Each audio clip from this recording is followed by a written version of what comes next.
am back to continue the conversation about inhaling and essential oils. This has been a huge topic recently. And I just wanted to make sure that everybody understands what safe practices are. So I just went live and I just shared with you some considerations to have, that essential oils are not just for the aroma, that they actually have some benefits and they have therapeutic properties and intentions, as well as some potential risks, right? And a few days ago, I went live and shared with you the emergencies, and one of those was for inhalation. So if you have an inhalation emergency, what to do. So let's talk about inhaling essential oils and reasons to inhale, potential adverse reactions we kind of covered the other day, but the different inhalation methods, as well as diffusing in public places, we'll touch on a little bit because I have talked about that before. So let's talk about reasons why someone would want to inhale. And if you want a cheat sheet, if you want this sort of information in print, all of this is taken right out of our free membership, the Learning Center, which you can find at leahjacobson.com. And on there, I have a graphic showing the essential oils when they enter the nasal cavity, that they are sensed by the olfactory neurons in the olfactory bulb, and that is recognized by the limbic area of the brain. And this is why essential oils can be great for mood and anxiety and stress and irritability and grief and, mood swings, all of those sort of things, and focus, all of that kind of stuff, because of the way that essential oils work. And that is because they're truly physical properties. So when you inhale from the bottle, you are inhaling little teeny constituents, things that you can't see visibly in the air, but you can smell them, so you know they're hitting the nose. And those physical components are affecting the limbic area of the brain. And so this can help with even things like insomnia. I mentioned focus, even digestive issues. If you're feeling nauseated, can even help during labor. They can help for hot flashes and depression. So those are some of the reasons why you might want to inhale essential oils. The other big reason is respiratory issues. So again, in the Learning Center, I'm referencing my post here, there is a blow up of the alveoli, which you can see that are at the end. So when you inhale through your mouth, and it goes down into the trachea, into the bronchi, into the bronchioles, and finally ending at the microscopic sac-like alveoli, where gas exchange happens. So essential oils, they're one cell wide, and when you breathe them in, yes, they affect the limbic area of the brain when you breathe them in through your nose, and they also get inhaled into the lungs, and they can enter the bloodstream from what I just described. So they can affect respiratory issues, they can help with congestion, they can help with those sort of issues as well. So the effectiveness of these essential oils are going to depend on a few different factors when we're talking about respiration. The effectiveness of these essential oils for congestion and respiratory issues depend on the rate of blood flow through the lungs, the rate and the depth of breathing, and the fat solubility of the molecules.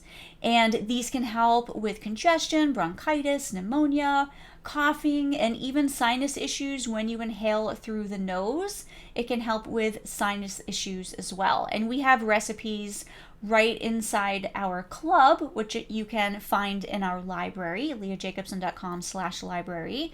And we do have a few recipes in the Learning Center as well, where this topic of inhaling, I have a lot of information here too that I'm referencing.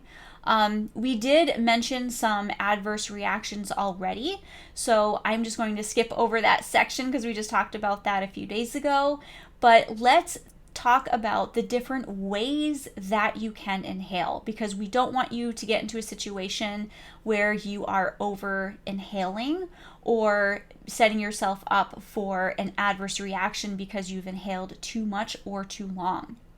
So let's talk about a few different inhalation methods. There are several. In a pinch, you can just unscrew the bottle and inhale straight through the bottle, but you are going to increase chances of oxidation, which will shorten shelf life. So I really don't recommend that. You can add a few drops over dried flowers. I actually have some frankincense resin back here in that box that I do drip some essential oils over. Potpourri, you can drip them on stones or incense sticks or even wax warmers. Again, make sure that the essential oils you are choosing are safe for everyone inhaling. But my favorite way is to use a personal inhaler. So this is a cool gadget where you can actually add, if you're watching me live on YouTube or on my podcast page, if you're here live now, I'm showing you, but you have a wick that goes into a glass vial, and then you screw the cap on. There are holes on the top that you can inhale.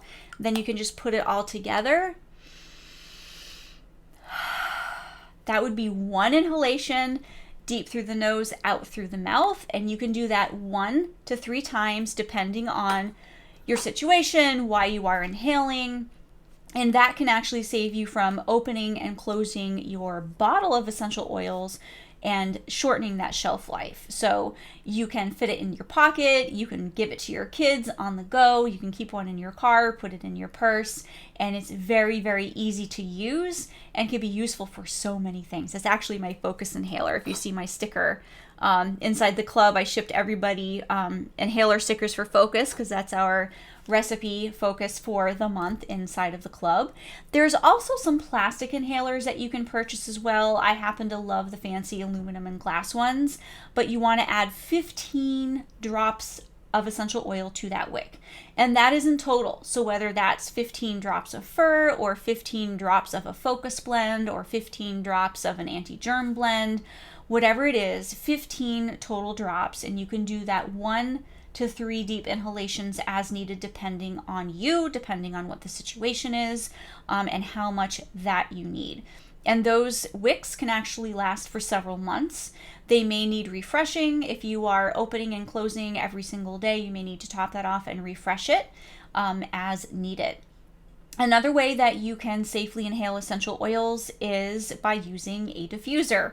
I think most people, they may not be fully aware of personal inhalers. I'm trying, this is my mission, to make sure people are aware that personal inhalers are a thing, because you can actually use essential oils even if you have a cat, if you are using a personal inhaler, or if you are using essential oils that maybe your kids, they're not appropriate for your kids, but there's something that you want to use, like peppermint for a headache. But diffusing is something I think most people are aware of. Diffusers exist, right? So here's the biggest thing to know about diffusers. You don't want to run them 24/7. You do not want to run them all day long. It's kind of like drinking water all day long. Do we need water? Absolutely. Do we need to drink it every minute of the day? No. Do we need to eat every minute of the day? No, we do not.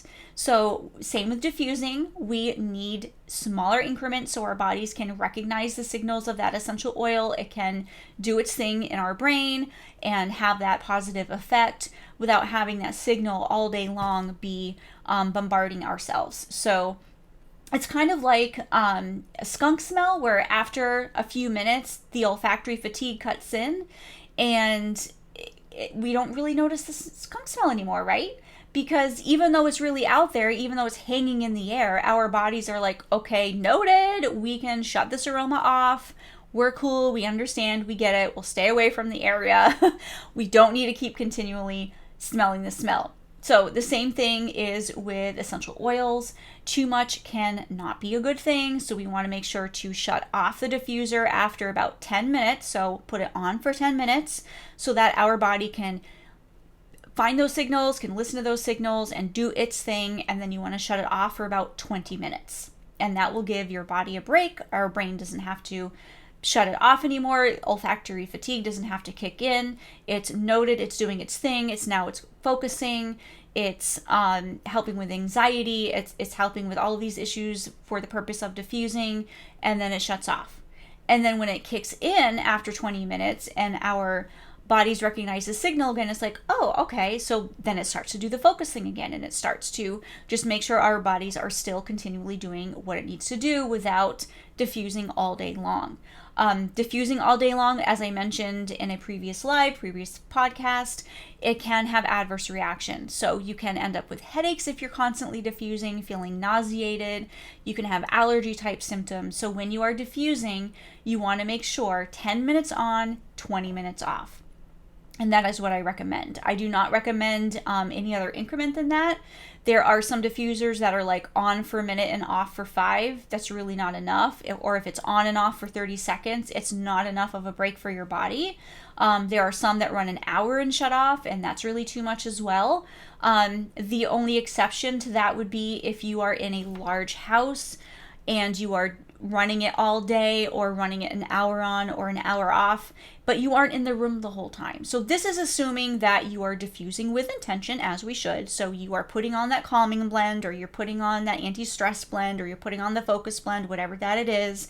And it's because you want it to affect you and you want to have that thing happen.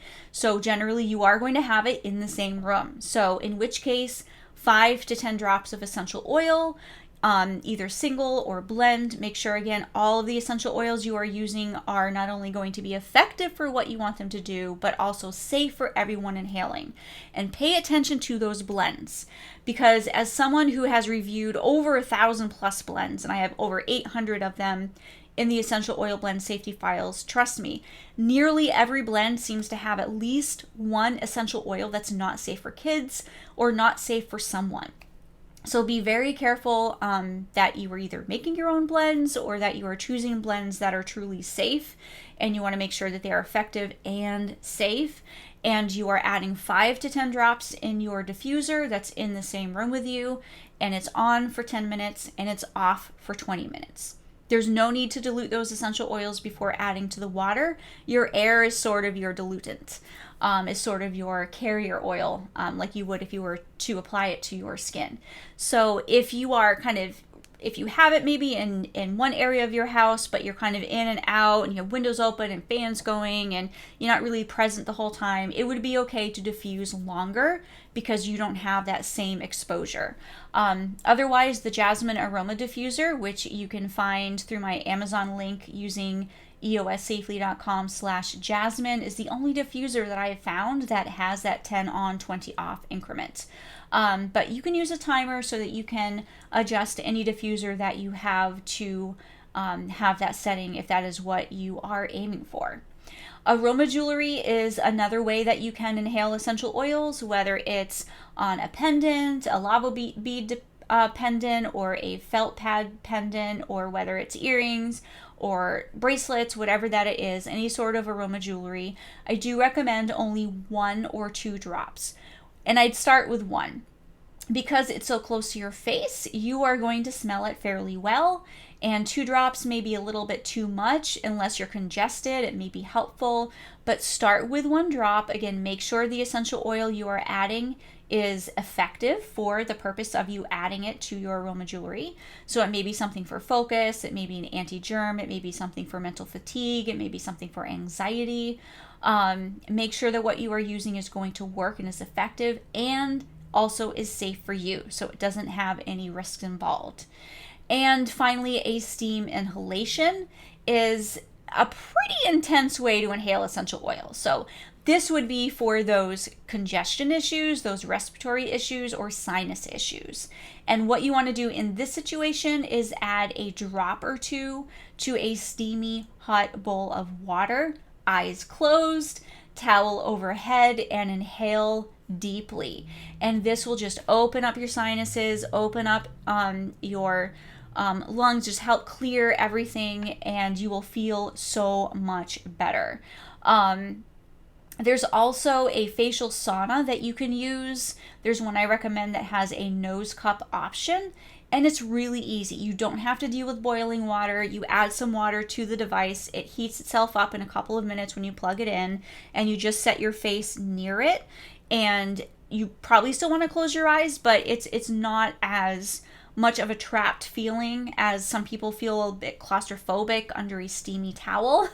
And especially for children, what you can do for them is make sure the water's not hot enough to burn them, of course, but you want it warm enough.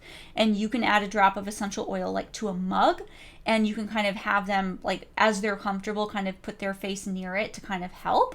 Or you can add a drop or two in the shower, in a hot shower. That would be another kind of DIY steam inhalation thing that you can do as well for congestion level issues. And actually I said finally, so that would be the last recommended way. And then we also have a couple of other ways that you could inhale, but aren't really going to be recommended for most situations. So a nebulizer or an atomizer is a really intense method of diffusing that requires you screwing a bottle of essential oil into the nebulizer device, and it diffuses the pure essential oils directly into your room.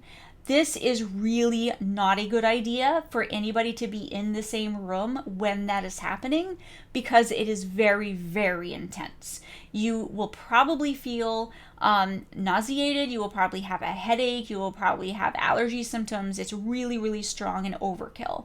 The only way that I would recommend having or using one is to use it in a room after somebody's been sick in the room, if they were breathing all night with all their germs, but they're, I was going to say off to school, but who would send their kid to school if they're that sick, right? But maybe they've moved to the living room and they're on the couch watching a movie or whatever. You can just bomb their room with a nebulizer, maybe tea tree essential oil and lemon essential oil to kind of kill the germs a bit and run it for a couple of hours. Or if you have a basement with mold, again, hopefully you can move and get out of the house, but there are extreme cases where you can use a nebulizer, but you don't want to use it if you are going to be in the same room as one. It's way too intense. And then finally, a humidifier.